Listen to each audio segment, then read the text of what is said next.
hay condicionamientos incluso que se están cumpliendo los organismos bilaterales en busca de financiamiento con el discurso de solucionar los problemas de endeudamiento de un anterior gobierno, o es lo que hablan o dicen en los medios. ¿Qué nos dice usted al respecto? Usted que incluso estuvo dentro del tema del trabajo del ministerio.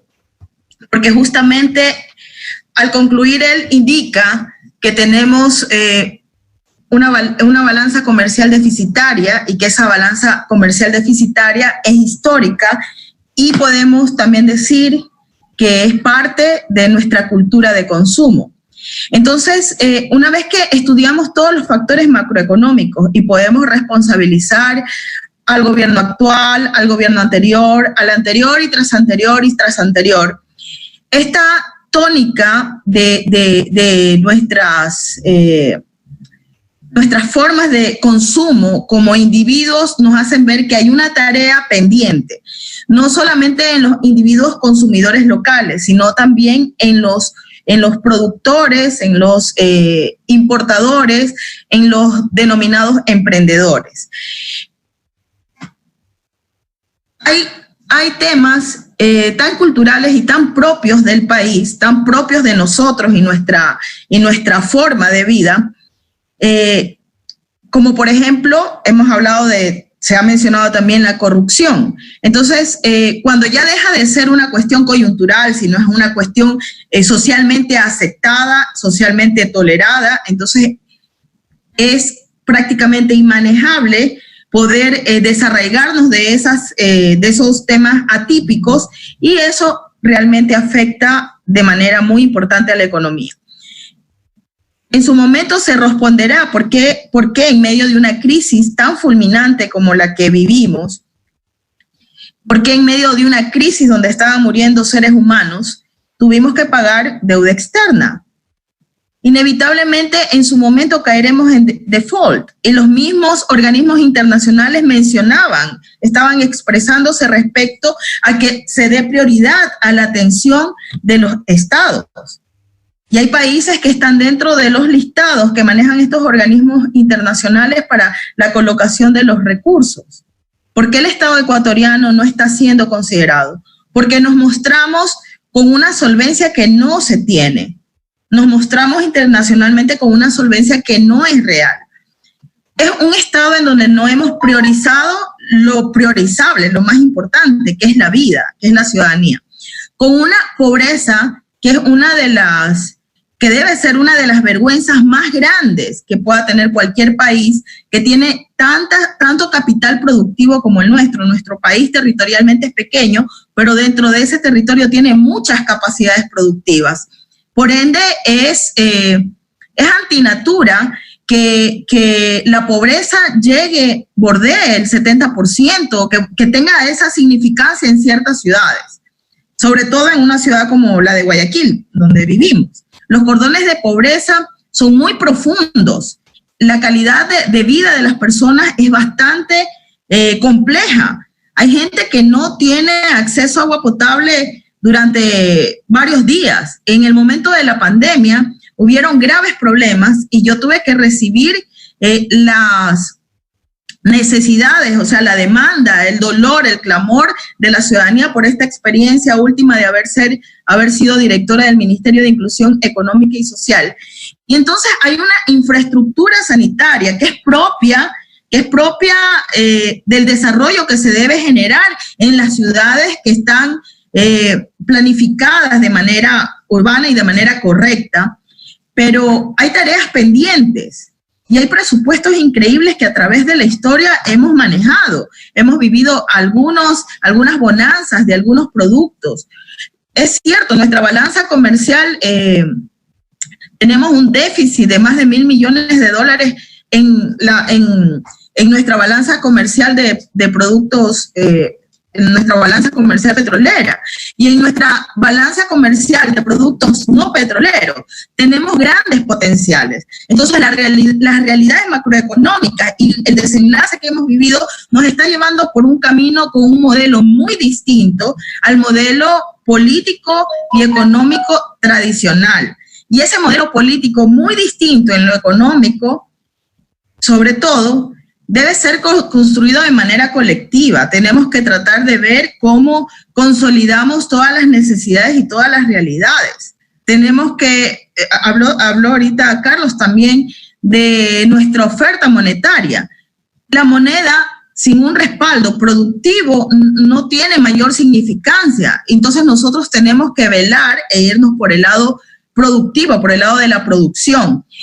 Y la economía nos está avisando que realmente más del 70% del empleo está colocado en las pequeñas y medianas empresas. Entonces nosotros ya sabemos dónde debemos direccionar el esfuerzo. Hay un principio básico que me he construido después de estudiar todo esto, después de ver la pobreza, de conocer los productos que se generaron en los diferentes ministerios. Miren, yo soy muy realista. Fui funcionaria y fui directora del MIES, pero yo no estoy de acuerdo en que hayan productos, nombres y lanzamientos tan retumbantes que la gente se emocione y todo lo demás, y no se pueda sostener esos programas. Lanzar un programa y luego no sostenerlo, un programa de reactivación productiva, un programa para los programas sociales, eso son temas demasiado álgidos, demasiado delicados y deben ser en parte de una agenda de desarrollo. Entonces, cuando se comienza a priorizar lo no priorizable, la agenda social, por algún motivo que no es comprensible, la agenda social es la que se hace a un lado inmediatamente, cuando lo social debe ser considerado como la más grande de las inversiones que se puede hacer en un país, porque es la transformación de sectores y de entes totalmente improductivos, totalmente empobrecidos, a agentes de crecimiento y desarrollo, a activos. Entonces, ahí hay bastantes falencias, pero no puedo hablar que es de este gobierno. Es como la única manera y el único mecanismo que cualquier gobierno que entre encuentra. Entonces, requerimos un proyecto y requerimos construirlo en función de poder desarrollar a la sociedad y desarrollar a esta clase que le denominamos pobre por su falta de capacidad de acceso a bienes y servicios y a servicios prioritarios. Entonces, ahí hay una agenda que cumplir y algo que estudiar y algo que conversar. Quienes sean los actores que puedan mostrar un camino hacia esto, esos tienen que ser los actores a ser tomados en cuenta para construir estos factores. ¿Cómo conseguir los recursos? ¿Cómo alimentar el presupuesto general del Estado que está con un déficit de más de 8.000 millones de dólares? Bueno, empobreciendo a los ciudadanos que alimentan a través de sus impuestos buena parte de ese presupuesto no es el mejor camino, Buscando nuevos mercados, porque podemos haber pasado por una crisis bastante fuerte, en donde yo tenía unas presentaciones, unas diapositivas, pero estaba medio complicado compartir la pantalla. Les iba diciendo que la crisis esta vez, a diferencia del año 2009, donde los países totalmente desarrollados estaban en crisis y estaban en un desplome de sus economías, que luego buscaron la manera y lograron sustentar todo eso. Mientras ellos estaban así, los países en vías de desarrollo, los agroexportadores, estábamos en una condición manejable, sostenible. Esta vez, tanto los países desarrollados como nosotros estamos en una situación compleja. Todo podemos dejar de producir y todo podemos dejar de consumir, menos los alimentos. En todo caso, con lo que estoy diciendo, tenemos la obligación de potencializar el agro y de sembrar y de convocar a todos los ciudadanos para desarrollar ese sector de la economía que va a alimentar, vamos a obtener la soberanía alimentaria necesaria y vamos a poder exportar más allá del petróleo. Tenemos grandes potenciales. Y ahí podemos encaminarnos todos los ciudadanos hacia entender que hacia allá es la orientación de nuestra economía y el mundo nos lo está advirtiendo a través de las realidades que tanto los economistas entendemos por medio de las cifras, por medio de la orientación, etcétera. Entonces, el Ecuador, que es un país con grandes privilegios, no podemos negar, por más que muchos lo intenten, que desarrollamos infraestructura importante. Yo le entregué al país 10 años de mi vida joven al Banco de Desarrollo del Ecuador, que en ese tiempo se llamaba Banco del Estado. Y trabajamos fuertemente en poder colocar recursos y desarrollar infraestructura en saneamiento y agua potable y en riego. Entonces, infraestructura importantísima que le quita la complejidad a la producción y a la comercialización y por ende a la exportación. Yo, como economista, pienso categóricamente que en estos últimos años hemos desaprovechado aquellos activos que tanto nos costó construir, porque no nos hemos enfocado. El concepto de emprendimiento que hablan muchos, primeramente vamos rompiéndolo, porque emprender no es especular, ni nacional ni internacionalmente. Emprender no solamente es comercializar. Emprender, hay muchas gamas del emprendimiento. Entonces, en esas gamas del emprendimiento, comencemos a ser activos realmente inteligentes, a ser ciudadanos realmente inteligentes. Perfecto. Que tiene su estructura económica a través de la importación, está afectando a la economía, pero el consumidor al final tiene cómo elegir. Los economistas estamos llamados a hablar con los ciudadanos, a conversar con los ciudadanos. En efecto, muchas gracias, economista. Para recordar la temática, los compañeros no crean que hablaron y los participantes ahí terminan su actuación. Esta es el primer segmento del programa. Están dando una pequeña introducción sobre el contexto en el cual dice la crisis en el país. Ahora continuamos con el economista Edwin Espinosa. Agradecemos por el momento a la economista Tamara. La tendremos nuevamente más adelante. Economista, ¿cómo le va? Buenas noches. Un gusto poder tenerlo aquí, poder, mediante este espacio, poder conversar con usted y poder escucharlo. Yo no tuve la oportunidad tal vez de verlos en las aulas.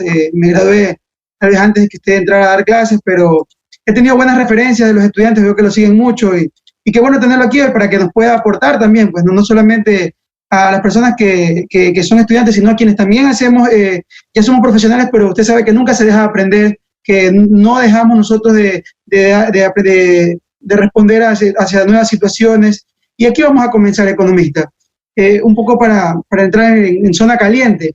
Mira, estuve revisando algunos datos, algunas declaraciones, ¿no? Miren, en el año 2015 Alberto Dajic hablaba de un excesivo gasto público, ya en la fecha.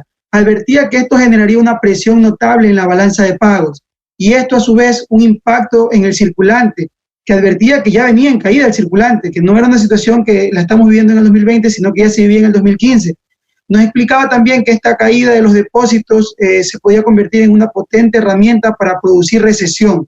Esto se iba a traducir en problemas sociales fuertes como pobreza y desempleo. El gobierno de la Revolución Ciudadana flexibilizó regulaciones iniciales del sistema dolarizado para poder sacar liquidez de las reservas e invertirlo en algunas situaciones. En este caso, el economista Dajic explicaba que Chile, por ejemplo, cuando cae el precio del cobre, tiene un colchón que son estas reservas que le permite poder afrontar esa crisis. Al mismo tiempo, en el mismo programa, el mismo segmento, porque fue un debate que hubo entre estos economistas con el presidente de la época, ellos hablaban de que tal vez el Ecuador, por todas estas situaciones complicadas de deudas a corto plazo y de excesiva inversión, incluso hablaban, iba a terminar cediendo buscando el FMI, que caso puntual, a pesar de que no ha seguido el mismo gobierno, porque está otro gobierno, están gobernando otro tipo de personas con otro tipo de medidas, en efecto, el Ecuador está terminando por buscar al FMI y por cumplir con sus agendas. Nos quedamos con usted, economista, para que nos ilustre. Sí, verdad, Alberto Dajic tiene mucha razón en su diagnóstico. En lo que yo no estoy de acuerdo es en las recomendaciones que él hace. Y sí, es verdad, Chile tiene un colchón financiero en sus reservas que lo utiliza para estos casos, para los casos de crisis.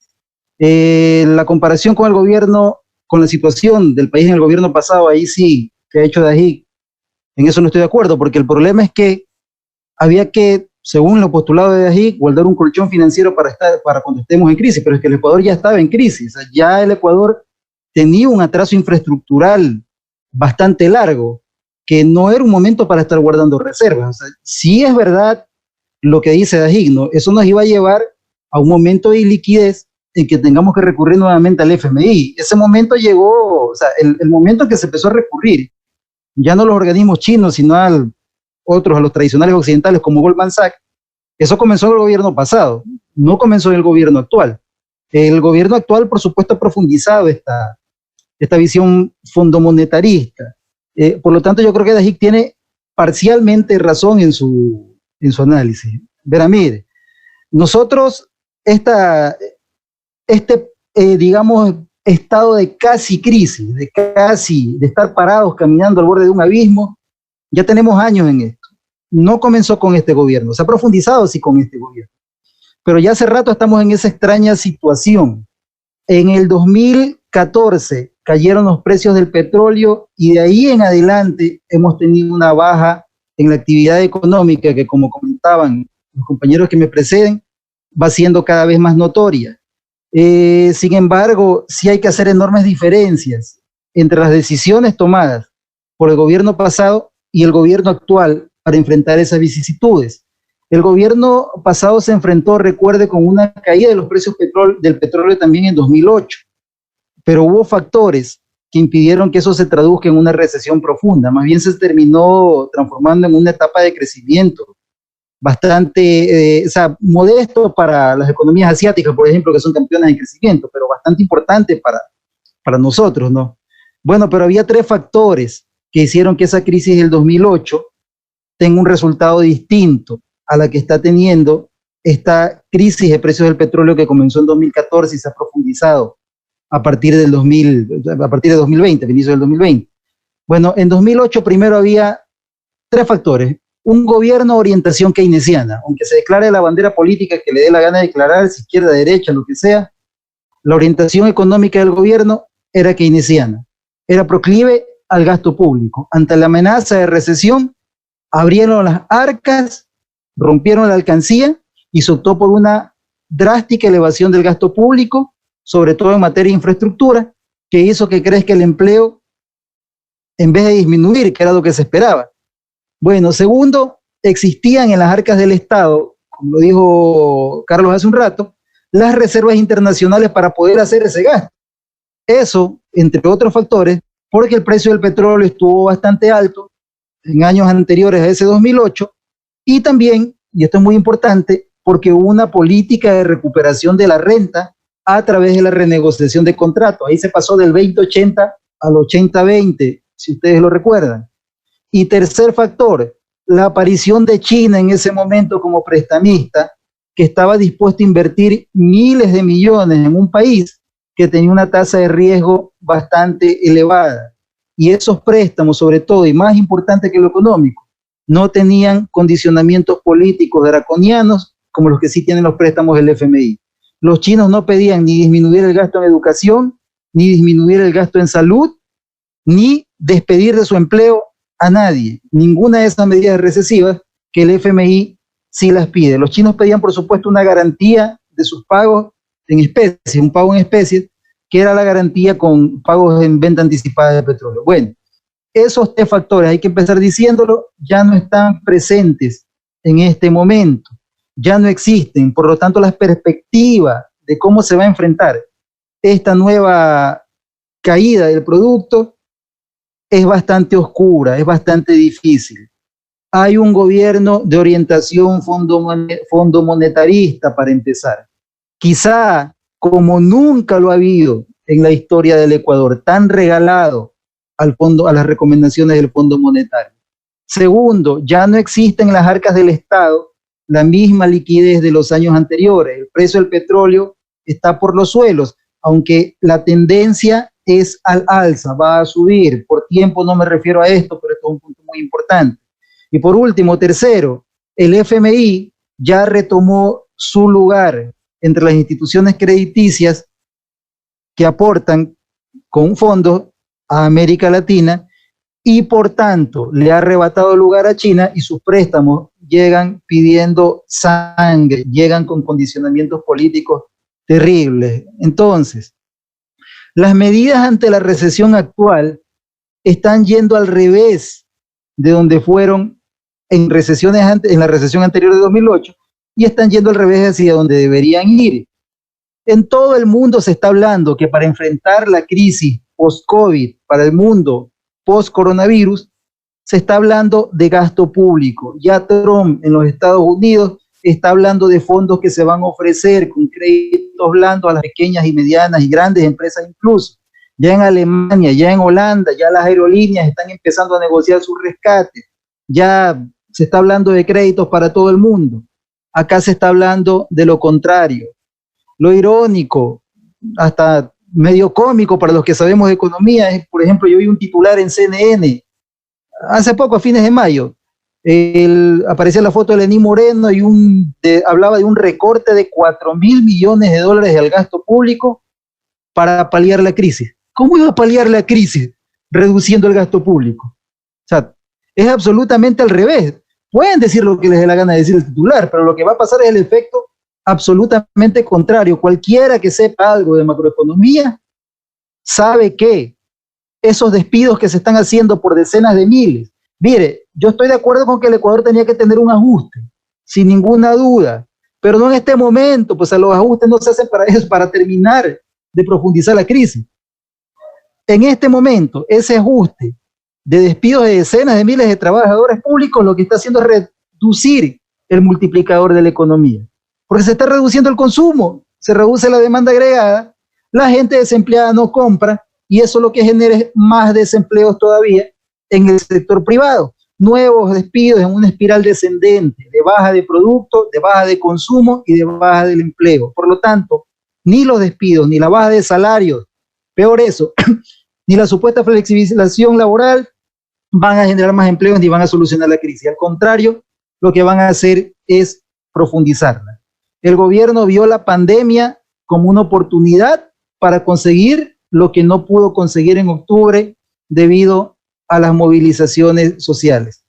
Eso es lo que ha pasado. No se está pensando en cómo reactivar la economía, aunque el discurso diga lo que diga. No es eso, no es esa la meta de este gobierno. Bueno, y falta todavía, o sea, el fondo de la olla todavía no lo hemos topado. Me corta nomás si necesita cortarme porque yo me voy de largo, si es con un traguito me voy más de largo, así que me corta nomás, me avisa si me estoy pasando el tiempo. Bueno, el FMI todavía nos está pidiendo más sacrificio. En marzo de 2019, para aflojar esos 4.000 millones de dólares, le pidió al Ecuador un recorte de 4.8% del PIB. Ahora en mayo está pidiendo 6.2% para el periodo 2019-2025. Estamos hablando de que quiere un recorte progresivo, que puede llegar a 1.000 millones de dólares. Es decir, el doble de recorte que lo que está pidiendo hoy. O sea, si las universidades en este momento tienen un recorte fuerte que las afecta, ese recorte va a ser del doble hasta el 2025. Los malestares que vivimos hoy se van a multiplicar por 2, los despidos por 2, la caída de la actividad económica por 2 si eso ocurre. Y por supuesto la calidad de la salud, la calidad de la educación va a disminuir sin ninguna duda. Nuevamente vamos a tener a los profesores haciendo las tardes de taxistas o vendiendo para poder completar su salario. El FMI estima que en 2023 se va a ver el efecto positivo y la economía va a crecer. Así es el FMI en sus cálculos, sus predicciones que nunca le salen, que nunca se cumplen. El FMI no sirve para hacer predicciones. Bueno, jamás le atina. Por eso, lo peor que se puede hacer es lo que está haciendo este gobierno, hacerle caso al FMI. Si se llega a firmar ese compromiso hasta 2025, estamos hablando de que el siguiente gobierno va a entrar en una disyuntiva. ¿Cumple o no cumple con ese acuerdo del FMI? Y puede tener hasta problemas judiciales si no cumple. Bueno, por lo tanto, pensar en el escenario post-COVID tiene que venir junto con pensar en el escenario post-Lenín Moreno. ¿Qué rumbo va a tomar el país una vez que este señor salga de la presidencia? ¿Qué hoja de ruta le va a dejar el país? ¿Cómo le va a atar las manos al siguiente presidente que venga? Yo tengo hasta sospechas de que están jugando con repos en este momento en vez de ponerse a pensar en la reactivación económica. Están haciendo operaciones financieras especulativas en las cuales salen hasta perdiendo. Eso ha hecho el ministro, según informaba Diario Mercurio, perdiendo cientos de millones de dólares. Bueno, nada, listo. Perfecto, tal vez en eso coincidimos. Creo que en vez de ir por el recorte del gasto público, el gobierno podría tal vez potenciar más los sectores hacia las exportaciones con los productores, destinar más al agro, como hablaba la economista Tamara, que tal vez eso no se ha visto, se inició, tuvo un inicio tal vez hace algunos años, pero no se ha potenciado en realidad estos sectores para poder dinamizar la economía desde el saldo de la balanza comercial. Y en efecto, bueno, vamos a hablar del modelo económico actual, pues, ¿no? Cuando recién llega y se sienta el gobierno, pasaron unos meses para que comiencen a identificar y cambiar el discurso, decir que el país estaba muy endeudado, se comenzaron a aplicar ciertas políticas, el Ministerio de Finanzas en algunos casos comenzó a aplicar algunas reformas para que los ministerios se comiencen a fusionar, para que reduzca la cantidad de personal que está en el sector público, se reduce el aparato del Estado, esto se traduce en desempleo, a las empresas se les condonó recaudaciones tributarias. A pesar de eso, vale también decirlo públicamente que la recaudación tributaria ha seguido incrementando, tal vez no por el tema de perdonarle prácticamente estas deudas que tenían las grandes empresas, sino por el mecanismo que venía desde el anterior gobierno de una recaudación tributaria más efectiva. Pero sin embargo, a pesar de toda esta situación, el gobierno no ha podido dar una solución real. Siempre nos hablan que en efecto van a aplicar una medida para que suceda todo lo contrario, pero cuando ya vemos la realidad, vemos más desempleo, sentimos en la economía de las familias, en las economías propias, que falta el circulante, que los productos se están encareciendo o se encarece cada día más. Si tú vas a comprar al supermercado, vas a comprar al mercado, en un día gastas $50, el siguiente gastas 75 y te quedas con la sorpresa de, oye, de una semana para otra está incrementando los precios. A pesar de tener moneda propia, existe esta volatilidad prácticamente en el incremento de los precios. ¿Qué está pasando con el modelo económico actual? En efecto, ¿es coherente lo que se está realizando? Hay algunas situaciones que tal vez podrían haber trabajado de mejor manera en el gobierno. Encontramos con recesión económica, déficit comercial, desempleo. No ha encontrado la solución. Sin embargo, han habido algunas reformas en los últimos 3 años. Aparte de eso, se han aceptado y se han modificado algunos artículos para generar operaciones riesgosas en el mercado financiero. Hace poco tuvimos una pérdida, como lo hablaba el economista Edwin Espinosa, con Goldman Sachs, de alrededor de $500 millones, porque ¿en qué consistía esta situación? El ministro de Finanzas hizo una operación en la cual dejó como prenda una cantidad de oro determinada. En esta cantidad de oro, él, a pesar de ser también economista y de supuestamente entender el mercado financiero, no puso un margen de error o un margen de ganancia o de pérdida en este caso, para que no se pueda perder en efecto todo lo que había dejado como prenda, y lamentablemente tuvimos que perder todo lo que habíamos dejado por no tener la capacidad de pago en el momento. Entonces, comenzamos con la economista Tamara. Economista, ¿qué opciones usted ve ante el modelo económico actual que se está realizando? ¿Qué parecería un periodo de transición para lo que se venga después, ¿no? El gobierno que venga después, más un gobierno como de transición, que no le importa, que ellos lo han dicho públicamente, no les importan los cálculos políticos, las decisiones políticas, ellos están tomando decisiones en la parte discursiva ellos dicen difíciles. ¿Qué opina usted, economista? Bueno, acaba de mencionar algo importante.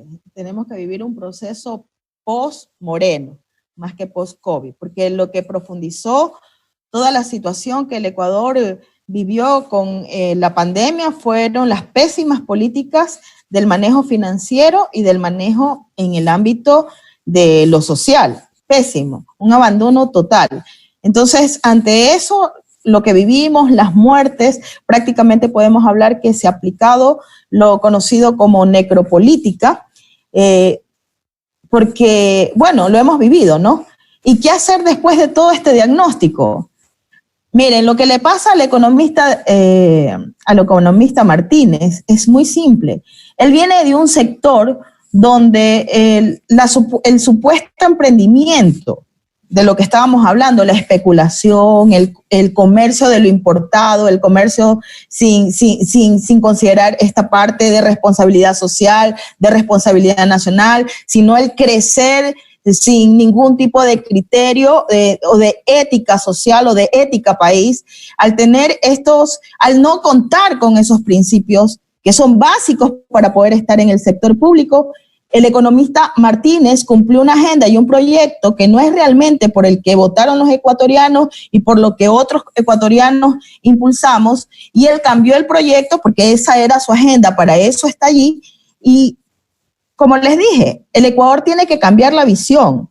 Este economista nomás refleja el comportamiento natural del sector que lo delegó en ese cargo. Entonces, al no tener una experiencia y una cabal formación en lo que es el sector público, en lo que es política de Estado, puede tenerla en teoría, pero no reconocer la pobreza y no conocer la debilidad o la potencialidad de los sectores en un tema más macro, en un tema más solvente en lo social. Al no tener él esa capacidad de pensamiento ni de análisis político, el resultado es la agenda que él ha ido ejecutando. En otras palabras, en unas palabras más sencillas, el que no sabe trabajar, producir, hacer, crear, va a buscar caminos donde no es caminos ajenos a poder realmente hacer algo efectivo, algo real. Lo real está en el campo, en el agro. Lo real está en el desarrollo, en la innovación. Entonces, ¿eso a dónde se liga? En la educación. Entonces, si eso está en la educación, ¿por qué debilitamos la educación? Entonces, ahí hay una cuestión sumamente incoherente que es propio de los que no saben trabajar. Es simple. No saben trabajar, nunca han sembrado una plantita, no saben cuánto cuesta el litro de leche, no saben cómo se saca la leche de la vaca, no saben cómo es el proceso productivo de alguna actividad importante de la patria. No conocen, y al no conocer eso, obviamente nos vamos por lo más ligero, lo más fácil o lo que le conviene al sector de donde yo vengo, a los grupos de poder de donde provengo. Entonces necesitamos realmente generar un plan que se enfoque en el desarrollo de todos los sectores, sobre todo en aquellos sectores que están rotos. Los que más han sido golpeados son los que más nos aportan con empleo y los que más nos aportan sorprendentemente con impuestos, que son los pequeños, medianos, los micronegocios. Entonces ya sabemos el camino. O sea, hablar demasiado de esto es como medio extraño. Sabemos el camino, hacia allá tenemos que ir, hacia trabajar, pero realmente trabajar con ética, importar solo lo indispensable. De ahí lo que nosotros podamos crear, generar, lo que podamos hacer aquí, hay que hacerlo aquí. Pero si no tenemos personas con esa línea, con ese nivel de sensatez, ya ni siquiera es ideológico, es un nivel de sensatez. Si no tenemos gente con ese nivel de sensatez en los espacios de poder, podemos hablar muchísimo aquí. Y lo que podemos hacer desde el espacio que como ciudadanos, como docentes, como profesionales, compartir al real ejecutor de todas las cosas, al que hace real presión, a todos los ciudadanos comunes, al pueblo. El pueblo es el que consume. El pueblo es el que genera la dinámica económica, el pueblo. Entonces, tenemos que comenzar a conversar. A ver, creo que vamos a tener que vivir un tiempo muy duro. Todavía nos falta mucho, mucho, mucho. Decir que eso no va a ocurrir sería mentirle a la gente. Y no podemos hacer eso, tenemos que ser éticos.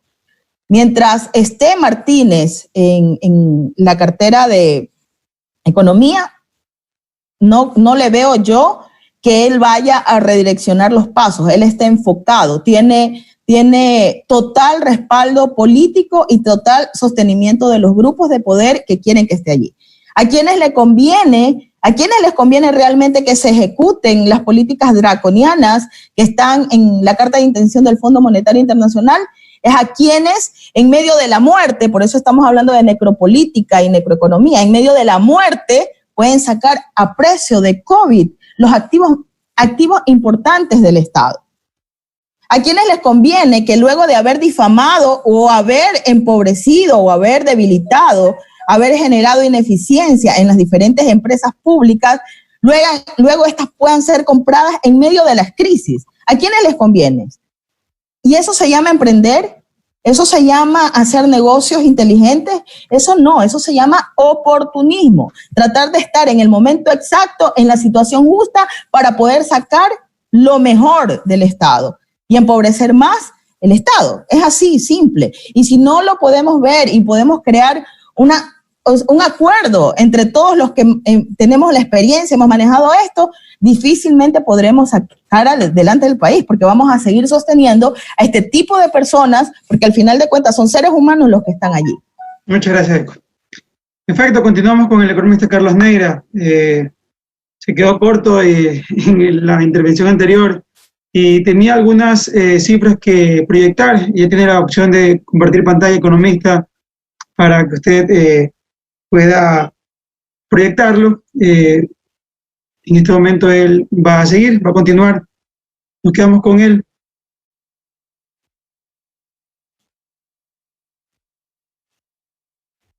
No se le escucha, economista, activa el audio.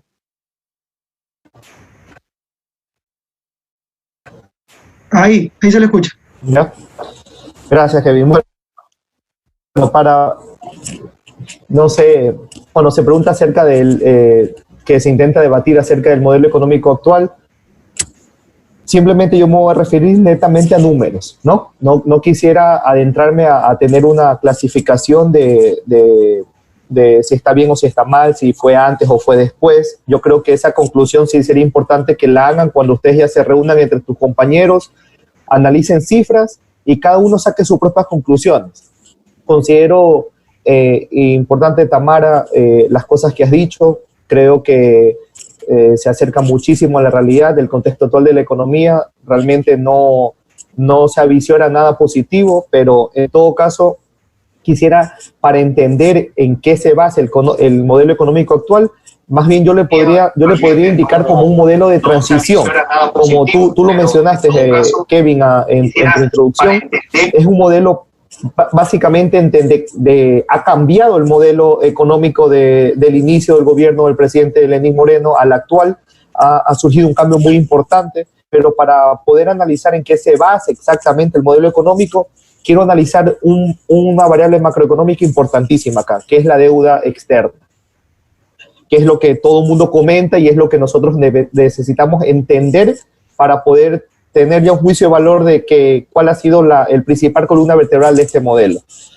La deuda total, que es lo que todo el mundo se habla, está dividida en deuda externa y deuda interna, ¿no? ¿Qué es la deuda interna? Es la deuda que tiene el gobierno con algunos, puede ser GATS parroquiales, cantonales o incluso GATS provinciales, por temas de impuestos que algunos GATS le están reclamando al gobierno en este momento. Eso netamente es deuda interna, deuda del gobierno hacia GATS dentro de la economía del Ecuador. Por otra parte, está la famosa deuda externa, que es lo que todo el mundo habla, y esta deuda externa también se divide en dos. Se divide en deuda externa pública y la deuda externa privada. Como comprenderemos, hay muchas empresas en las cuales hacen inversiones y tienen deudas en el exterior, son deudas externas de la parte privada. Pero para materia de estudio, yo creo que lo importante es analizar qué sucede con la deuda externa pública, y es por eso que tengo el cuadro acá y podemos analizarlo. Todos estos cuadros son con fuentes oficiales de Banco Central, están en millones de dólares, y tengo un análisis del 2010 al 2019, donde podemos revisar que la deuda pública ha habido un incremento al menos del 600%. En el 2010 la deuda pública estaba por debajo de los 10 millones de dólares, sin embargo hoy está muy por encima de los 14 millones de dólares.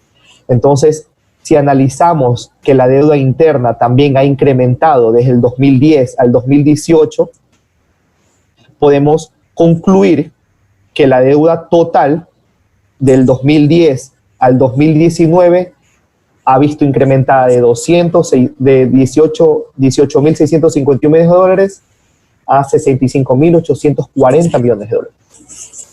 Conclusiones, no las quiero dar, estoy tratando de generar datos exactos, datos reales de lo que está pasando acá. Es un gobierno, obviamente, que se ha endeudado. La deuda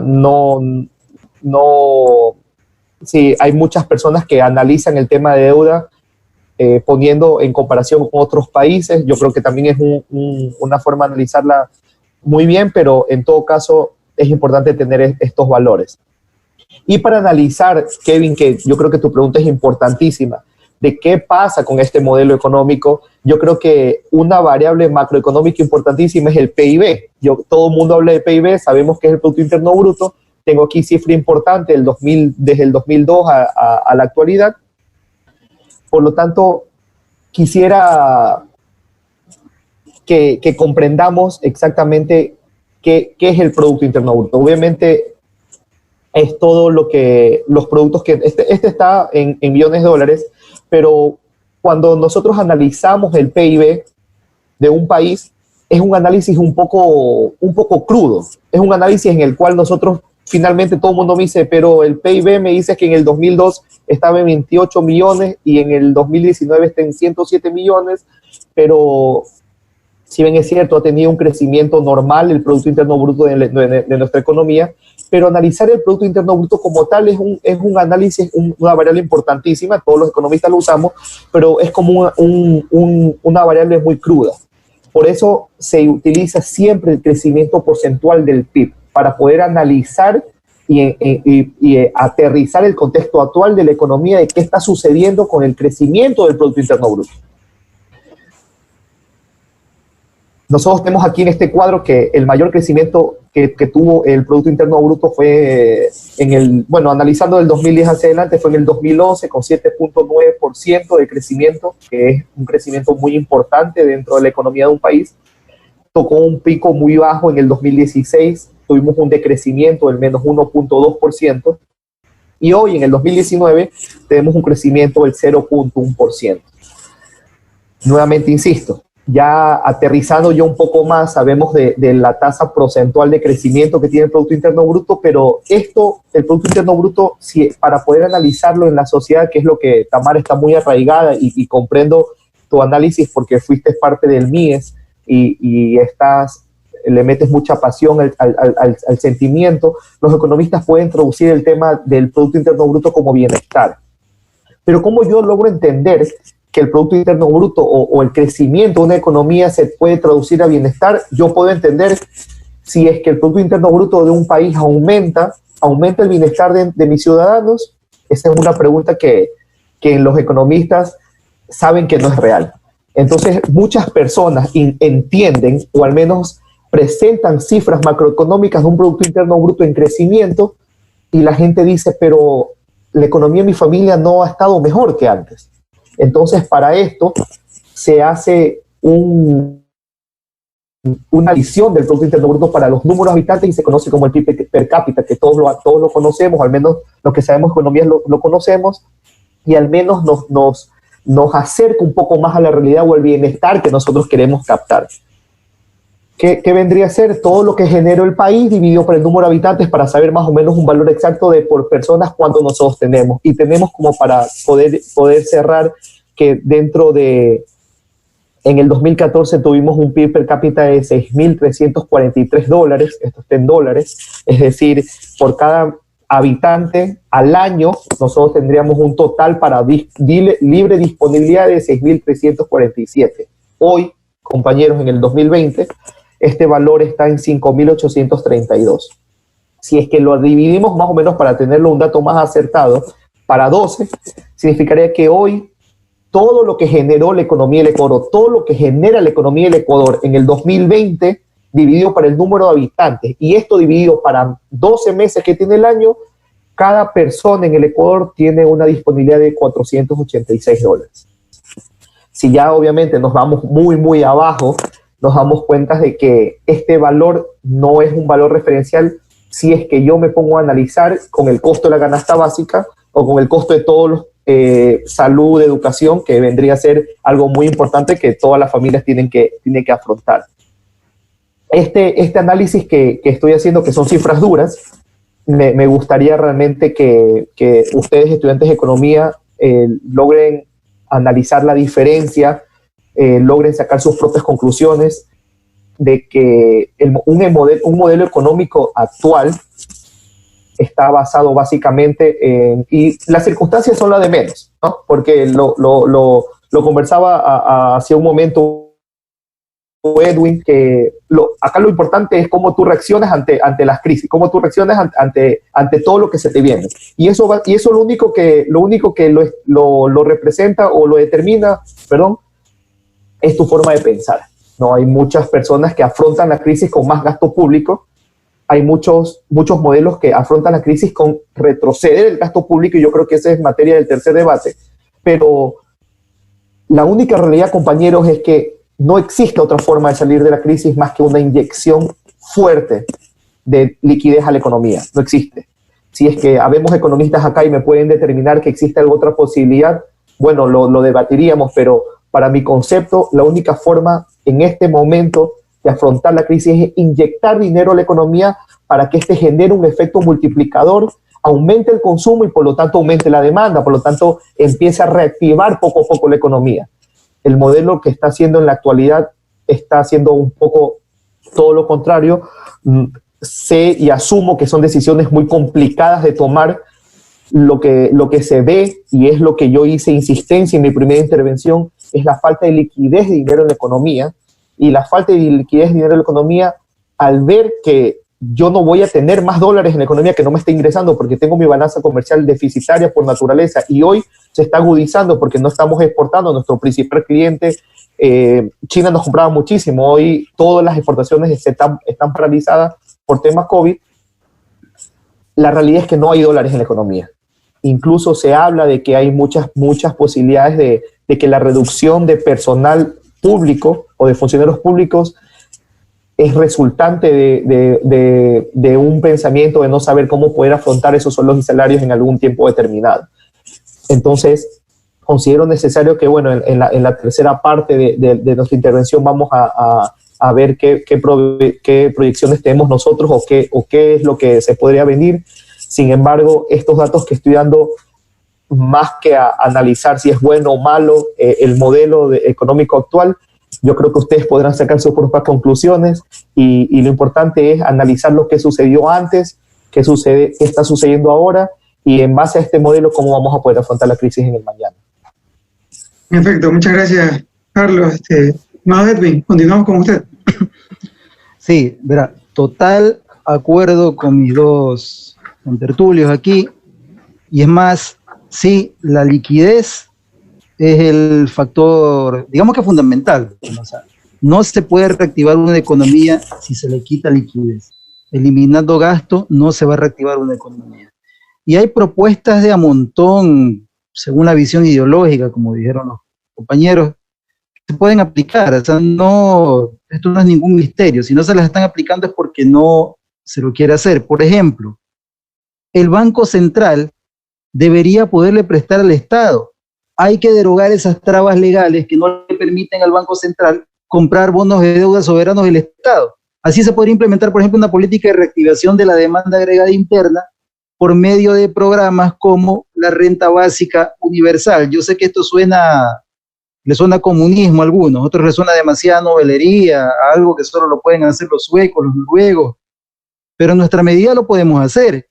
Pero eso sí, ese tipo de transferencia, ahí va la segunda parte que se necesitaría, deben estar condicionadas al consumo de producto local, que es lo que nunca tuvo el Bono de Desarrollo Humano, para así levantar la demanda y por tanto levantar la producción y por tanto levantar el empleo. Sí se puede dirigir dinero condicionado a la compra de producto que surja, por ejemplo, de las unidades productivas de la economía popular y solidaria, o de la gran industria, pero de la industria local, la que tenga un mayor efecto multiplicador, de que se puede. Estas medidas no serían recesivas, sino al contrario, serían contracíclicas, elevarían el producto. Para eso se necesitan instrumentos como el que debimos haber tenido hace rato, pero lo impidieron los banqueros. Debemos tener dinero electrónico, dado que no tenemos la posibilidad de emitir dinero papel. Una salida era la emisión de dinero virtual. Mire, cuando $1 se emite, siempre y cuando este tenga la condición de que genere a sí mismo $1 o más en producción, no va a haber inflación.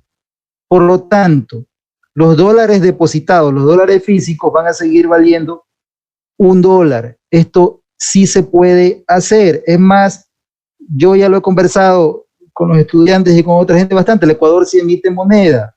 Revise los sueltos. La moneda de 50 centavos tiene la cara de Eloy Alfaro, no la de John Kennedy. Esa moneda es ecuatoriana.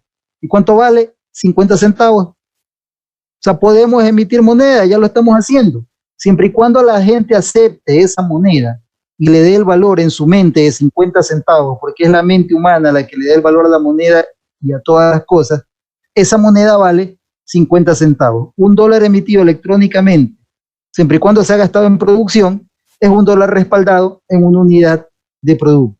Por lo tanto, no necesitamos meternos en deudas con el FMI, incluso hasta para mantener la dolarización, que es difícil mantenerla, sin ninguna duda. No digo que no necesitemos nunca un crédito.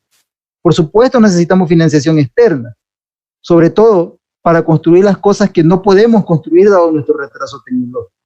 Bueno, hay que aumentar la propiedad tanto material como financiera de los ciudadanos.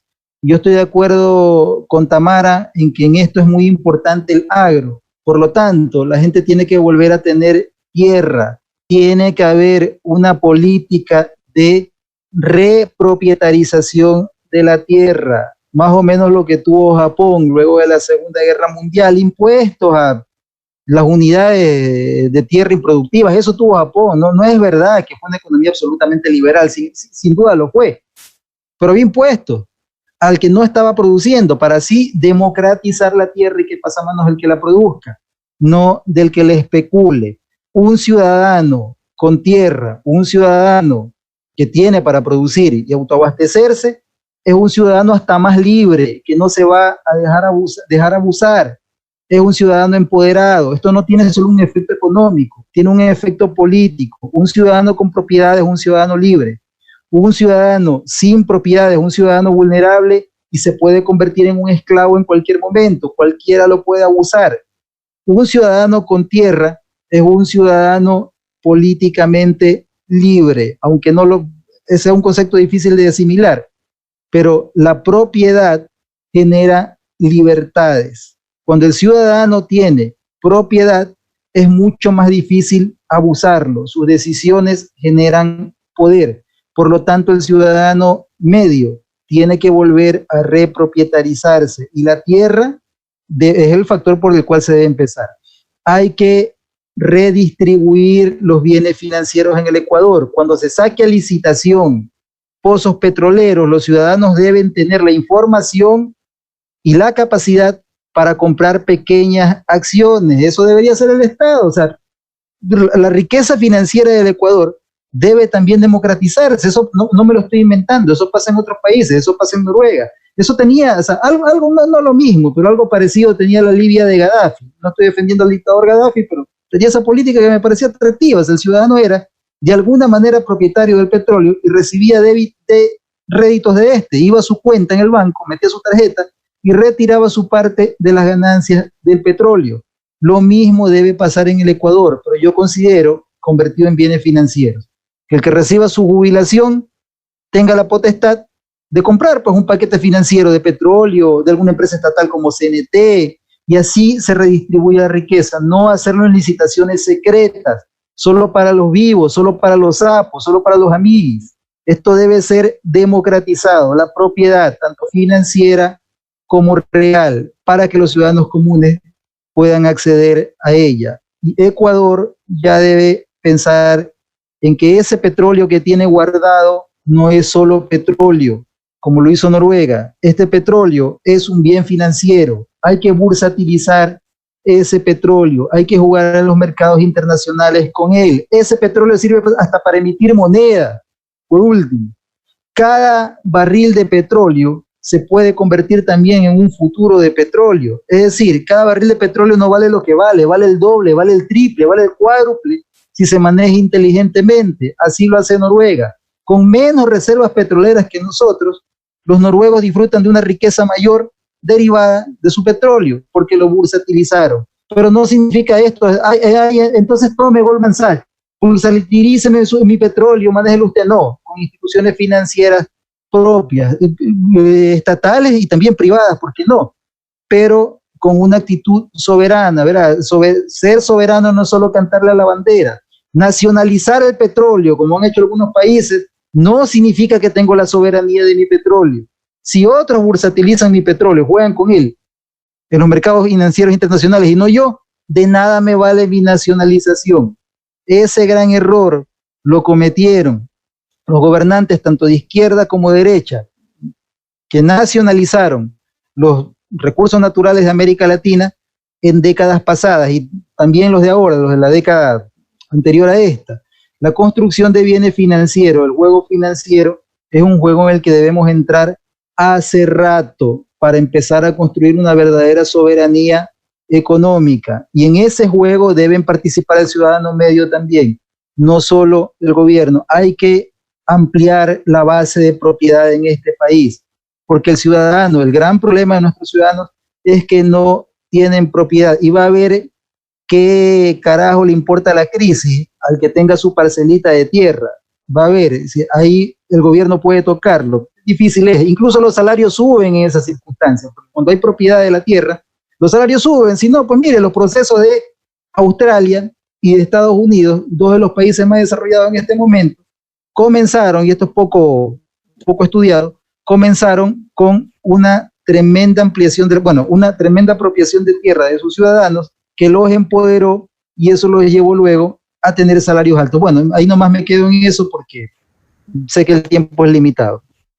Claro, en efecto, como decía estimado Edwin, habló de algunas realidades, y vamos a pasar al siguiente plano del programa, donde vamos a escuchar propuestas por parte de ustedes. Sin duda el país necesita propuestas de parte de profesionales que están involucrados en la academia, en el sector productivo, en el sector social, y qué mejor que este complemento, ¿no? Tenemos aquí a Edwin, que está desde la academia, Tamara, que ha estado en la parte social, y Carlos incluso estuvo desde la parte de la industria. Quisiéramos escuchar sus propuestas ante esta situación, y a pesar de que la situación es muy complicada, creemos y sabemos que tal vez un cóctel de políticas en conjunto, de diferentes tendencias, diferentes ideas, podría tal vez aterrizar en una solución real del país. Vamos a comenzar con Edwin, para que nos ilustre. ¿Qué propuesta tendría usted ante esta situación? Yo mismo comienzo. Sí, usted mismo. Sí, bueno, ya me adelanté un poco en las propuestas que tenía. Sí, eso, o sea, hay que democratizar la propiedad. Ese es el cambio estructural. Algo que no hizo el gobierno pasado, y en realidad ningún gobierno, fue aquello.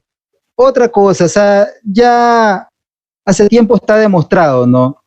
Ecuador, por su condición de país pequeño, tanto geográficamente como poblacionalmente, es un mercado pequeño, no es atractivo para los capitales productivos, los verdaderos capitales, las verdaderas inversiones, ¿no? A la especulación no le llamemos inversión. O sea, la tasa de riesgo país que quieren bajar el gobierno en este momento para que vengan las pseudoinversiones, eso no son inversiones, esos son capitales especulativos.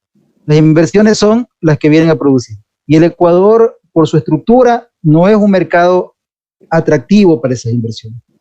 Por lo tanto, el Ecuador necesita una etapa de proteccionismo. Hay 1000 maneras de alcanzar el desarrollo, no estoy diciendo que sea la única, pero el Ecuador necesita proteger su industria interna, ganar competitividad con ella, pero corrigiendo los errores de la etapa proteccionista de los 70 y 80, corrigiendo esos errores que llevaron a la corrupción, a la ineficiencia y todo aquello. Ecuador necesita tratados de, si acaso, si lo vemos por el lado comercial, o sea, por el lado de la apertura, que también necesitamos apertura, pero la apertura depende con quién. Nosotros necesitamos abrirnos hacia nuestros mejores socios, que son Colombia y Perú. No son nuestros socios más grandes, pero son los mejores socios para planes de industrialización. ¿Por qué? Porque tenemos dotaciones de factores parecidas. Además, realidades y puntos de partida parecidos respecto a la industria, aunque Ecuador está más atrasado. Tenemos complementariedades que sí pueden servirnos para nutrir los mercados externos de nuestros vecinos con nuestro producto y que ellos se nutran del nuestro. Es decir, ahí sí, con ellos sí podemos competir.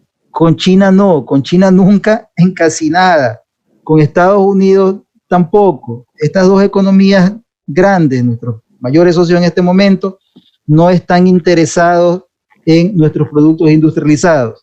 Nuestros vecinos no es que estén interesados en aquellos, pero nuestros vecinos nos sirven para un proyecto de industrialización, o sea, autónoma me refiero, y regional, o sea, así, o sea, me refiero, de pronto si no me hice entender, o un proyecto proteccionista, donde el Ecuador participe solo con su industria, o un proyecto de apertura, pero con socios con similitudes estructurales, para así entonces, por supuesto se crea dificultades monetarias por el hecho de tener el dólar, para así entonces proceder a un proyecto de verdadera industrialización. Eso no lo tuvo el gobierno pasado lastimosamente, dejó construir una infraestructura importantísima sin ninguna duda, sobre todo la infraestructura eléctrica, las carreteras, pero la aplicación de medidas como las salvaguardas ya llegaron, primero, demasiado tarde. Segundo, que no tenían como meta real la protección de la industria y el desarrollo de esta. La meta era la protección de la dolarización. Jamás se planteó como meta el desarrollo industrial del gobierno pasado. No digo que no tuvo ninguna virtud el gobierno pasado, por supuesto que sí la tuvo, pero no tuvo esa, y esa es una de las más importantes para, o sea, sacar a un país de su desarrollo por la industria. Bueno, necesitamos una política de industrialización. En eso, las dictaduras de los años 70, las dictaduras de derecha de los años 70, tuvieron una visión mucho más patriótica que la que tuvieron los gobiernos de izquierda de la década pasada. Y es eso lo que creo debemos retomar. Gracias, estimado. Estimada Tamara, estamos con usted. Listo. Yo primeramente agradezco mucho a Carlos y estamos en una coincidencia y agradezco mucho a Edwin. Hemos podido como complementar algunas cosas. Y miren, de lo que hemos analizado aquí y concluido, yo entiendo que perdimos un factor importante para el manejo político del país, que es la planificación. Ahorita tenemos un montón de directrices que la realidad, que los datos que nos comparte Carlos nos permiten observar, y también que las interpretaciones y los análisis de Edwin nos permiten prever. Pero ¿dónde consolidamos todo eso? El Estado no cuenta con ese espacio de planificación, de ejecución y de seguimiento. No tiene. Prácticamente le falta el cerebro para poder procesar todo lo que muchos pueden estar diciendo, desde la ortodoxia o la heterodoxia, pero no hay el ente o no hay el cerebro donde se consolide eso. Entonces, en primer lugar, tenemos que rescatar la planificación, ¿ya? En segundo lugar, aceptarnos tales como somos tales como somos, y potencializar lo que tenemos, como lo es la agricultura. Ya lo habíamos conversado. Entonces, en el momento en que dice Edwin sobre la democratización de la tierra, eso es un tema álgido, importantísimo, porque tendríamos que observar toda la tierra improductiva sirviendo como activo, como parte del enriquecimiento acumulado de ciertos sectores, de ciertas familias, cuando el Ecuador necesita producir y tenemos manos que pueden producir para el consumo interno y para exportar, y tenemos que buscar mercado y todo lo demás. Entonces, ahí hay que tener un gran proceso de democratización de la tierra, y eso toca aceptarlo. Por otro lado, potencializar el agro no es solamente coger y miremos al agro, o sea, los vamos y los miramos. ¿Sí me explico? No es solamente eso, es también tener un manejo correcto, una intervención correcta respecto a la producción, al encadenamiento y a los precios de sustentación que manejan los agricultores. O pretendemos tener en el campo a esclavos que puedan proveernos de alimento y, para colmo, alimentar las grandes riquezas de los exportadores. No, esas familias requieren una intervención directa. Ya, yo quiero dejarlos con esto. Son los factores, creo que hay que darle prioridad. Entre los indicadores que nos mostró Carlos, yo no soy muy amante del Producto Interno Bruto, pero sé que es un indicador importante para que los economistas podamos de alguna manera analizar el crecimiento de nuestros países. Yo soy una economista que me reconozco desarrollista, y trabajé 10 años en un banco de desarrollo. Entonces, por ende, nosotros tenemos que saber y que tratar de calcular dónde está focalizado todo ese crecimiento. si está correctamente distribuido entre los ciudadanos o si realmente hay una concentración que marca los hitos de pobreza que tenemos y cómo podemos resolver eso. Entonces, ahí sí creo, y si hay otra oportunidad, poder consolidar todos estos datos y toda esta información con los factores de concentración de estas riquezas generadas por el país. Ya hemos visto que sí producimos y sí generamos riqueza en el país, pero ¿cómo se está dando esta riqueza? ¿Dónde interviene esta riqueza? Yo les voy a dejar con este pensamiento. Realmente nos conviene más tener más ciudadanos de clase media con inteligencia de consumo, de unos cuantos ricos que no puedan consumir más que sus propias necesidades, a pesar de tener recursos para 10 generaciones. Y para colmo, consumen importado. No compran lo local. Entonces, ahí tenemos que ver qué nos conviene más. Por tanto, esta política de inequidad y de desequilibrio realmente no le conviene al país. El primer consumidor, entonces, otra de las cosas que tenemos que resolver, y les pido disculpas por mis hijos, porque ellos cuando me ven se emocionan. Entonces, otra de las cosas que tenemos que resolver es esta desinteligencia del consumidor. El primer consumidor del país es el Estado. Veamos a quienes el Estado les está comprando.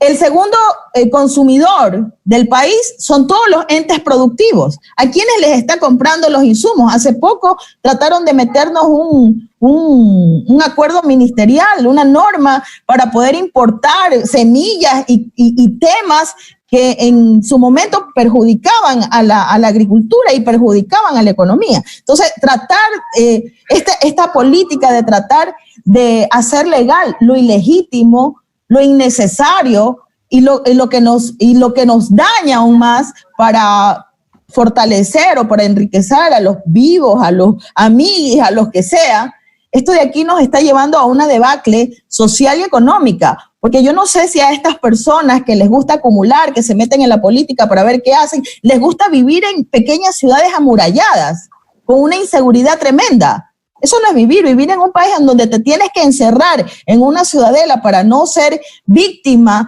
de todo lo que surge de la pobreza, que son los males de la sociedad, todos los males de la sociedad propios de lugares donde hay mucha pobreza, mucha concentración de la pobreza. Entonces, esta gente se encierra en ciudadelas amuralladas como que ahí se va a resolver el problema. No, es mejor tener un país de clase media bien potente, no tan débil como la que tenemos, una clase media que logra conseguir su patrimonio a través de pasivos que luego no puede pagar a la primera crisis y de la noche a la mañana de clase media te convertiste en pobre, en una casa en donde todavía no la terminas de pagar y donde perdiste tu empleo porque fue tan fácil perder el empleo por la decisión de unos cuantos y ya dejaste de ser clase media. Entonces, ¿qué nos conviene más? Y bueno, y lo digo de esta manera tan apasionada porque así de apasionado es el momento.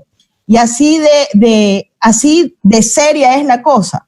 Entonces, es una convocatoria y un llamado a todos nosotros, los que hemos vivido esas realidades, los que hemos intervenido en esas realidades. Yo como directora del MIE intervine a través de la economía popular y solidaria, a través de las personas, los ciudadanos más pobres que recibían los bonos de desarrollo humano. Pero no existe política desarrollista si no hay un asesoramiento y una asistencia técnica, un fortalecimiento de capacidades y competencias. Si no existe esa intervención, difícilmente va a trascender ese ciudadano o ese grupo de ciudadanos, esos grupos, esos cordones de marginalidad que nosotros conocemos como tal. No los vamos a poder convertir de la noche a la mañana en ciudadanos élites. Es un proceso y es un proceso que tiene que ser sostenido. ¿Por qué ha fracasado? Porque no es sostenido. Porque a la primera, lo primero que se debilita son los grandes proyectos sociales que se escriben en el papel. Entonces, eso yo les quería compartir y bueno, yo agradezco que me hayan invitado. He salido más fortalecida que nunca de muchos conceptos, pero ya les digo, si no rescatamos el cerebro, o sea, el espacio de planificación del Estado, difícilmente podremos consolidar todo lo que hemos conversado muchísimos economistas que se están manifestando y pronunciando. Muchas gracias, estimada. Estimado Carlos, con ustedes finalizamos el tercer espacio. De ahí pasamos a que cada uno tenga un tiempo para despedirse con los compañeros que nos han estado viendo por las distintas redes sociales.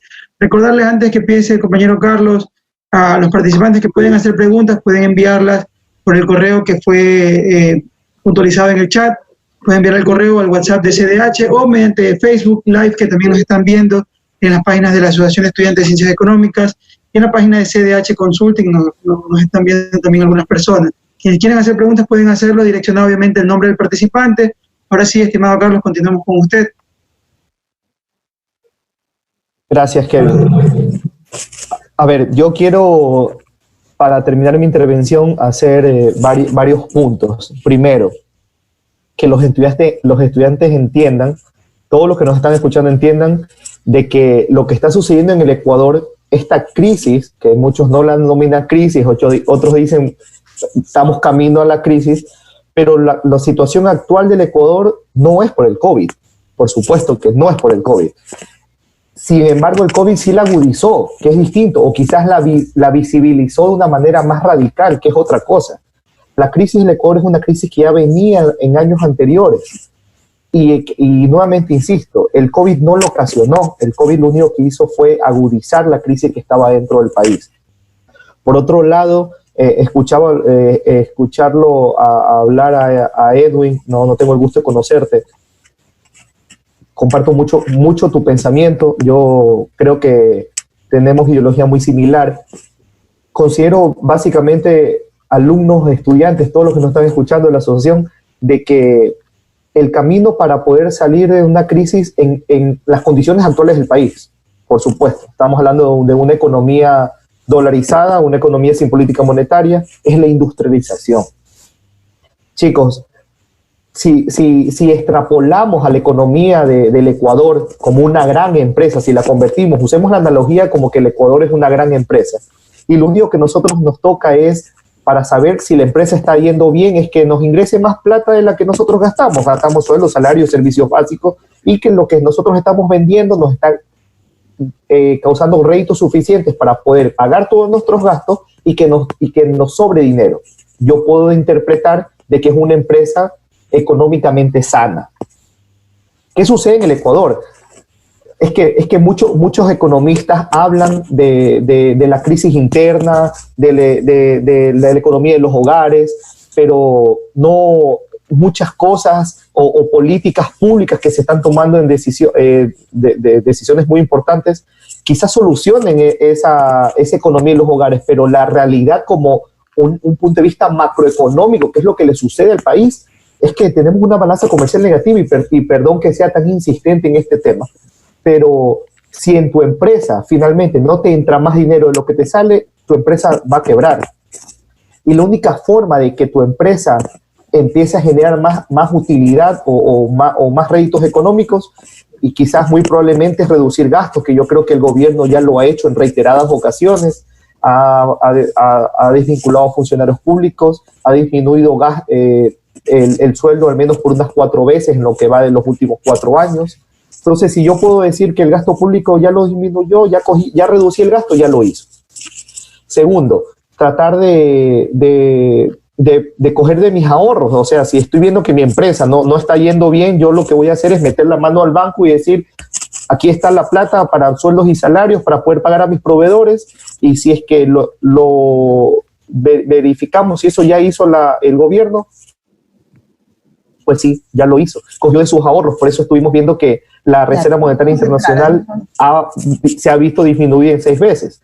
¿Qué sería una tercera opción de hacer? Si ya disminuimos gastos, si ya cogimos nuestros ahorros, bueno, tocarle la puerta a alguien y decir, ¿sabes qué, hermano? Préstame. Pero ya analizamos también con las variables que le estoy presentando que el gobierno también ya utilizó esa última opción de decir, préstame, aumento de deuda. La pregunta ahí es, ¿hasta cuándo vamos a poder seguir prestando? ¿Hasta cuándo vamos a pedir seguir prestando si es que sabemos que no nos van a poder pagar? Va a haber un momento en que nos digan, basta, ya no te voy a seguir prestando más plata. Entonces, si estudiantes ustedes tienen un emprendimiento en el cual se dan cuenta que gastan más plata de lo que les ingresa, sacan sus ahorros, disminuyen los gastos, prestan la plata y aún así se dan cuenta que su empresa no está despuntando, yo creo que lo que hay que hacer es empezar a disminuir o ser más competitivo para poder vender más. Y a esto quería llegar, Edwin, en tu intervención, de que esa forma de competir con el extranjero, que tu producto salga y que sea una competencia con otros países, es que sea más barato. O sea, no podemos competir porque lamentablemente, y yo sé que con lo que voy a decir quizás le saque sangre a los oídos de muchas personas, el dólar es una moneda muy cara. Nuestros productos, nuestros insumos son muy caros, por lo tanto nuestro producto total es muy caro y no es competencia con los productos de extranjeros. Por lo tanto, nunca nos van a comprar si nuestro producto termina siendo más caro que el de ellos. No, es una competencia irreal. Entonces me dicen, Carlos, ¿qué estás tratando de decir? Bueno, abaratar insumos, y la forma de abaratar insumos es que ese insumo sea más barato, sin lugar a duda, aunque suene muy trillado, es la única forma de yo decir, ¿sabes qué? Voy a competir. De ahí todas las políticas públicas que se hagan de aquí en adelante, como inyección de dinero, bajos créditos, que estoy totalmente de acuerdo, yo creo que es una cosa que hay que hacer de manera inmediata, inyectar dinero a la economía con una baja tasa de interés, quizás con unos 6 meses de gracia total, tanto de intereses como de capital, puede activar la economía, sin lugar a duda. Pero lo que mencionaba Tamara y Edwin es que yo puedo mi negocio aumentarlo, yo puedo mi negocio salvarlo con una inyección de capital, que venga el banco y me preste con una baja tasa, con años de gracia, mucho tiempo para pagarlo. Pero si yo una vez que ya pongo mi negocio en marcha, no tengo quien me consuma, ¿de qué sirve haberme endeudado con la banca si el consumo no aumenta? Y el consumo no aumenta porque la gente no tiene plata en el bolsillo. Es lo que se denomina la economía del bolsillo. Entonces yo puedo tener muchas políticas públicas, puedo querer salvar muchos emprendimientos, puedo querer salvar muchos negocios, pero si la economía del bolsillo no está bien, no voy a poder salir a consumir y no voy a poder reactivar esa economía. Por lo tanto, yo creo que hay que hacer un mapeo mucho más grande de lo que está sucediendo y lamentablemente coincido también en lo que dice Edwin, que la única forma de poder abaratar es tener una moneda mucho más barata. Y quizás, nuevamente insisto, si les hagan los oídos a muchos que me dicen, Carlos está diciendo que hay que salir de la dolarización, no es que creo que hay que salir, yo creo que no es una alternativa. Considero de que tarde o temprano eso va a suceder, porque si nuestro comportamiento en balanza comercial continúa normal, como es la naturaleza del Ecuador, va a llegar un momento en que no haya liquidez y para eso puede salir la moneda electrónica o muchas otras alternativas para poder generar liquidez dentro de la economía, pero va a llegar un momento en que el tema va a ser insostenible. Y si un funcionario público, Tamara, no sé si mañana, o Edwin, o quizás tú mismo, Kevin, vayan a ser funcionarios públicos en un mañana y venga el gobierno y te diga, no tengo cómo pagarte, pero tengo esta nueva moneda que le hemos dado nuevo sucre, ¿lo aceptas o no lo aceptas? Tú vas a decir, déjame preguntar si me lo aceptan en la tienda, y si en la tienda sí te lo aceptan, lo vas a terminar aceptando. Como lo decía Edwin, hoy ya emitimos moneda. Quizás es un tema cultural, pero hoy ya emitimos moneda. Entonces, si mañana me intenta pagar el sueldo con una nueva moneda que me la aceptan en la tienda, en el banco, mis proveedores, yo la voy a terminar aceptando. Y ese cambio de moneda quizás vaya siendo muy progresivo. Pero si me preguntan a mí, Carlos Neira, ojo, no estoy hablando a nombre de ni economistas, ni el sector público, ni de la banca, porque me relaciona mucho con la banca, a ti también, Tamara, sé que estuviste en el BEDE, pero como Carlos Neira, yo considero que una solución es salir de la dolarización, y quizás muchos me digan, Carlos, ¿pero qué estás hablando? Y no sé si comparta Edwin o Tamara, o tú mismo, Kevin, o los que nos están escuchando, yo creo que el éxito de la dolarización fue muy coincidencial. Tuvimos muchas remesas de migrantes, tuvimos muchas cosas que se sostuvo la economía, pudo sostener la dolarización, pero en las etapas actuales, donde no tenemos ese ingreso de divisas, y más bien, ojo, y no tengo nada en contra de nuestros hermanos venezolanos, al contrario, tengo muchos amigos que son de Venezuela, pero la poca liquidez que está dentro de la economía, antes nos ingresaba remesas inmigrantes. Hoy lo poco que hay en el circulante, lamentablemente el venezolano lo sacaba. Entonces, yo creo que eso y muchas cosas agudizan, y por eso es que hoy, y ustedes están de testigos, compañeros, de que el punto neurálgico de toda intervención gubernamental, todo toda intervención que sale del gobierno, el primer tema es salvar la dolarización, porque hoy es lo que está más comprometido. Más allá de reactivar la economía, que nuevamente insisto, si no tuviéramos dolarización, simplemente prendemos la maquinita del Banco Central, empezamos a imprimir billetes y de una forma realmente consolidada, una forma sin hacernos apresurar, yo creo que no va a poder generar inflación. Yo sé que una emisión monetaria genera inflación, eso es lógico, los economistas lo sabemos, pero una emisión moderada vamos a poder salvar la economía. Y con esto no quiero decir que es la única opción. Pueden haber muchísimas opciones en las cuales vamos a tener que implementar, pero para poder salvar la economía como una gran empresa hay que vender más. Y la única forma de vender más es ser más competitivo. Y la única forma de ser más competitivo es tener mi producto más barato. La única forma de tener mi producto más barato es que me cueste menos. Y para que me cueste menos, el dólar no me lo va a permitir.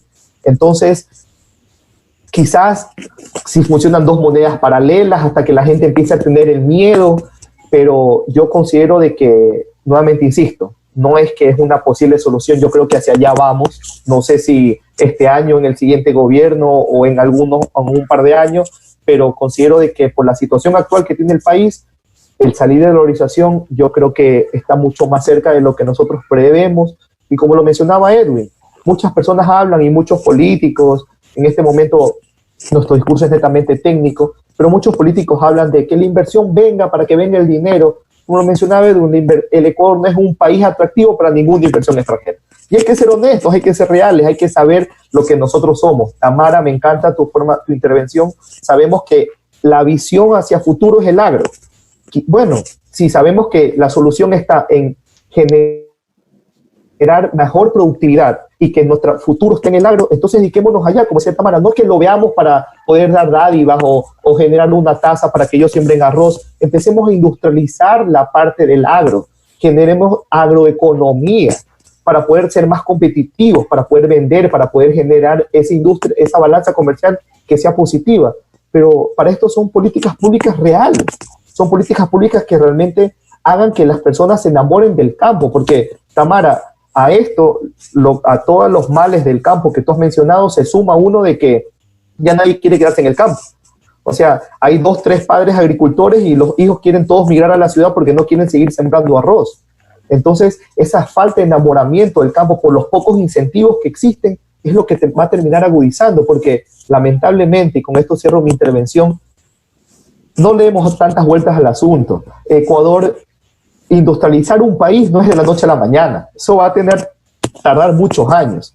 Bueno, pero entonces hagamos lo que mejor sabemos hacer, y somos un país primario exportador, somos exportadores de bienes primarios. Entonces, si sabemos que ahí somos fuertes en banano, somos fuertes en cacao, obviamente, somos muy fuertes en esos términos, bueno, entonces hagamos lo que mejor sabemos hacer, pero hagámoslo bien, establezcamos políticas públicas adecuadas, incentivemos la economía.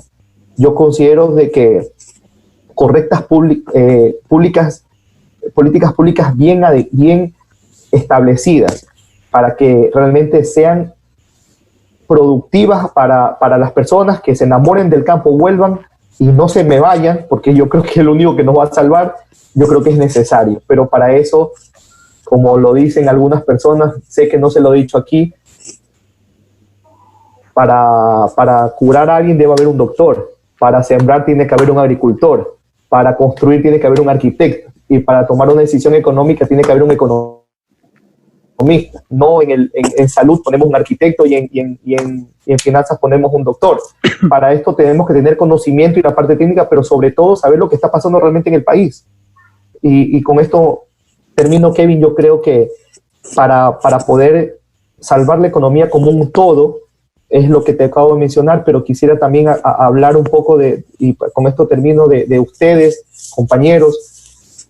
Hoy no sabemos esto cuándo va a terminar. Como lo mencioné, los patrones de consumo van a cambiar. Si alguien tenía un emprendimiento y cree que post-COVID, cuando se levante la luz verde, todo va a volver a normalidad, no es así. Lamentablemente, díganme, Carlos Neira, tú siendo siempre muy duro, no es así.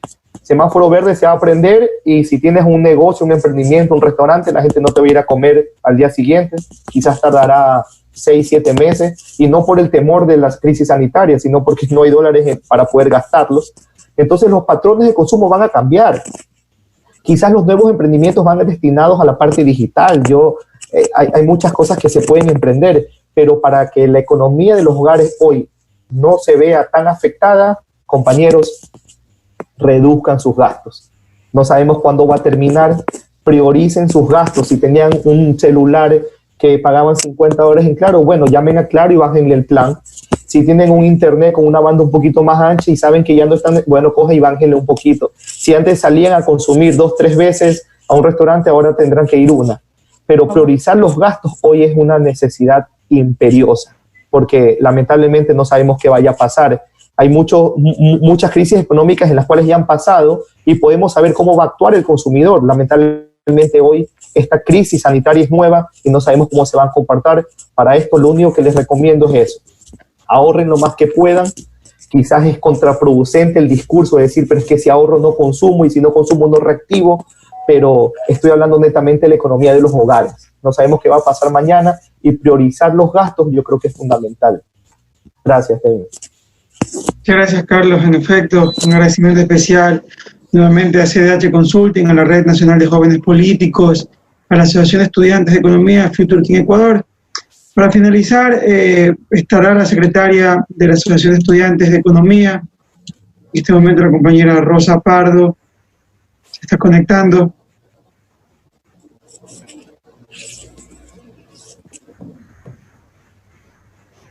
Rosa, ¿cómo está? Bienvenida, buenas noches. Buenas noches.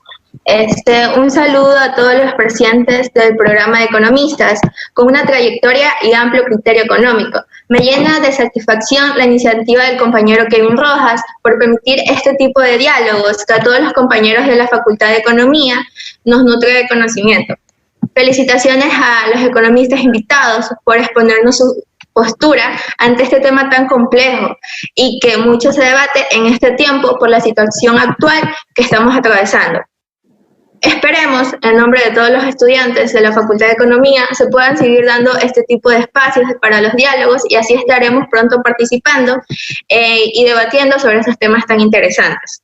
Gracias también a CDH Consulting por hacer esto posible y a todos los compañeros de la Asociación de Estudiantes de la Facultad de Economía. Muchas gracias, Rosita, a ti y a los compañeros de la Asociación de Escuela de Economía. Sin duda han estado preocupados y ellos estuvieron al tanto de poder efectuar el inicio de este programa que ya va por su tercera participación. Vamos a comenzar a darle unos minutos para que se puedan despedir. Comenzamos con Tamara y nos vamos a retirar cuando termine el último compañero participante, que va a ser el economista Edwin Espinosa. Bueno, muchas gracias por la invitación. Estoy a las órdenes. En todo caso, solo les puedo decir que no hay que tenerle tanto miedo a la desdolarización, más miedo nos debe generar la falta de alimentos, la falta de los temas más básicos de los ciudadanos. Por otro lado, hay un proceso, y eso vayan investigando, un proceso de desdolarización en el mundo, y no es por gusto, ¿sí? Es porque la adopción de esta moneda también implica la vulneración de muchas políticas y muchas estrategias que puede asumir un Estado, es decir, la pérdida también de soberanía. Entonces, por ahí vayan investigando eso.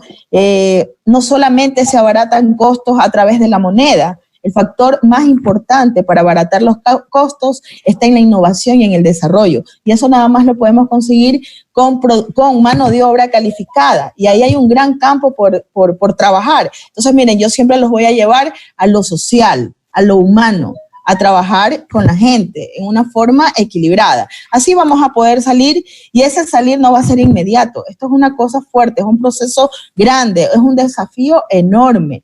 Así que qué bueno que estén preocupados y que ya no estén escuchando a los mismos de siempre, a los teóricos que se abanderan de los proyectos económicos y de la teoría económica. No, en cada ciudadano debe haber un potencial entendedor de la economía. De nada sirve colocar, y ya pasó en uno de los gobiernos, ya pasó la entrega de recursos a través de la banca pública pero si no hay la mínima inteligencia financiera en el ciudadano que capte esos recursos, realmente no va a haber el correcto retorno. Entonces vamos hacia inteligenciarnos socialmente y ahí sí se va a requerir el gran capítulo de la solidaridad académica, armar estos espacios digitales sin costo alguno, donde todo el mundo pueda tener acceso y a su vez ustedes como unos elementos multiplicadores de esta teoría y de este análisis, de esta realidad y de esta experiencia, es importante y tal vez es el capital más importante para la transformación y para el futuro proyecto. Un abrazo colegas, un abrazo estudiantes. Estimado Carlos. Bueno, Kevin, realmente agradecerte a ti. Fuiste la persona que me contactó, a todos. Créeme, Tamara, que me ha dado un gustazo verte, un gusto conocerte, Edwin. Tienen criterios económicos muy, muy consolidados, en los cuales comparto muchísimo. Pero sobre todo lo importante acá, más allá de haber debatido o de haber intercambiado conceptos, es que las personas que nos están viendo haber aportado en algo con ustedes y nuevamente insisto, la idea de siempre de nosotros establecer estos espacios no es solamente de debatirlos, de adentrarnos en estos temas que por lo general a todo economista apasiona cuando logran hablar, alguien toca el punto de la economía en el país. Es más allá de que ustedes estudiantes logren entender qué es lo que está sucediendo acá y esos conceptos a veces básicos que nosotros estamos escuchando en las noticias y no los comprendemos muy bien y hoy haya sido un aporte importante para nosotros decir, sabes que ese tema lo mencionaron y sobre todo de tratar de perderle el miedo al diálogo, a la propuesta. Ustedes están haciendo política universitaria y considero de que lo importante en la política universitaria no solamente es pasar, porque lo importante no es que digan él fue presidente de la Escuela de Economía, sino que él como presidente aportó esto a la economía, no solamente de la facultad, sino incluso de la universidad y por qué no de la ciudad o del país. Entonces, pierdan el miedo del diálogo, pierdan el miedo del debate, pierdan el miedo siempre y cuando tengan la razón por delante, una propuesta firme, vayan. Es por eso que hoy, Kevin, yo quiero aplaudir la iniciativa que ha tenido esta asociación de todos ustedes y sería importante en un mañana generar este mismo espacio, este mismo contexto, porque considero que ha de haber muchos estudiantes que se quedaron con muchas dudas de querer preguntar o de interrogar o quizás de querer contradecir algunas cosas que nosotros estamos dando. Yo creo que eso es lo importante, de que los estudiantes digan, yo no pienso igual que tú, y eso es lo que se necesita, de que hoy la política ya vaya cambiando ese rumbo, esa estructura, de que la política sea un poco más técnica, como lo mencionaba Tamara, que ese político sea más, como Tamara muy de mies, sea más de la necesidad de las personas. Porque se establecen muchas políticas públicas con indicadores, revisan los números, bajan información del Banco Central y establecen una política, pero muchas veces esos números terminan siendo fríos con la necesidad de las personas. Y ustedes, estudiantes de economía, van a entrar al consejo universitario, van a entrar al consejo directivo. Lo importante no es tomar decisiones a la ligera, lo importante es tener el contacto diario con la gente y que mañana digan, él fue presidente de la Facultad de Economía y él aportó con esto a la facultad. Yo creo que impregnar ese nombre y tu apellido, yo creo que es mucho más importante que simplemente ocupar el cargo. Y yo creo que eso hoy la facultad está haciendo, la asociación está haciendo y lo está haciendo muy bien. Despedirme de todos, cuentan conmigo, voy a dejar mis correos electrónicos por cualquier duda y estamos a las órdenes para poder someter cualquier interrogante. Nuevamente aplaudir la iniciativa, gracias a todos. Muchas gracias, Carlos. En efecto, el paso por un cargo puede ser efímero, como puede dejar una marca personal, indudablemente el esfuerzo que uno realice desde este espacio que lo da las vías democráticas. Continuamos con Ñero Edwin, se va a despedir agradeciendo una vez más a las más de 2.000 personas que han estado en las distintas redes sociales, para que ustedes sepan, en casi las 3 redes sociales que está retransmitiendo, 2.000 personas han interactuado y han visto esto de aquí. Esperemos que haga un efecto multiplicador. Invitamos a que la gente comparta en sus muros, que en efecto puedan rebatir, que si no están de acuerdo podamos comentar y que quede como experiencia para los próximos programas que se vienen, estimado Edwin. Sí, bueno, yo también quiero empezar esta despedida felicitando a los organizadores de este evento, felicitando a Kevin, sobre todo, que ha sido el que ha conducido esta reunión. Un gusto ver aquí a Rosita, a Nicole Pardo, un gusto verlo a Gonzalo, qué bueno que se hagan estos eventos para que los jóvenes participen de estas discusiones, ¿no? En estos momentos que los jóvenes deben estar pensando que lo correcto es ponerse un puesto de hamburguesa, ¿no? Dado los resultados que le dan a los Bucarán, por ejemplo, ¿no? Entonces, qué bueno que hablemos de economía a este nivel. Qué bueno participar en estos eventos y por lo tanto yo estoy primero muy agradecido con ustedes, tanto por haberme invitado y aunque no me hubiesen invitado, de todas maneras los felicitaría por esta gran iniciativa que han tenido. Ha sido un gusto conocerlo a Carlos, sinceramente un gusto ver gente que piense de esta forma, gente progresista, con este interés por el país. Un gusto conocerla a Tamara y a sus hijos también, un gusto conocerlo, Tamara.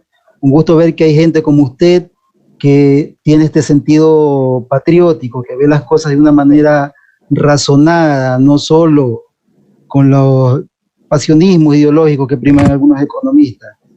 Lastimosamente, por lo tanto ha sido para mí un gusto enorme haber estado aquí con todos ustedes y bueno, muchas gracias también a los que están observando este video y los que lo van a observar luego cuando ya esté grabado, supongo que lo van a colgar grabado. Muchas gracias a todos por estar aquí y espero volvamos a repetir estos espacios de debate. Muchas gracias con todos. En efecto, espero para próximas invitaciones, porque hay muchos temas polémicos en el país, creo que el tiempo no alcanza. 2 horas parecería un tiempo muy limitado en realidad. Y si vienen temas más controversiales, de seguro que los vamos a estar invitando nuevamente. Puede ser que se reencuentren, como puede ser que tengamos tal vez otros invitados con los que también podamos compartir y debatir. Muchas gracias a todos. Este fue el programa número 3 de Análisis Buscamos la Verdad, Economía Ecuatoriana por Coronavirus. Un agradecimiento a todos. Nos vemos para la próxima. Muchas gracias. Gracias a ti. Hasta luego, pasen bien. Gracias, Nicole. Gracias, Gonzalo. Pasen bien. Hasta luego.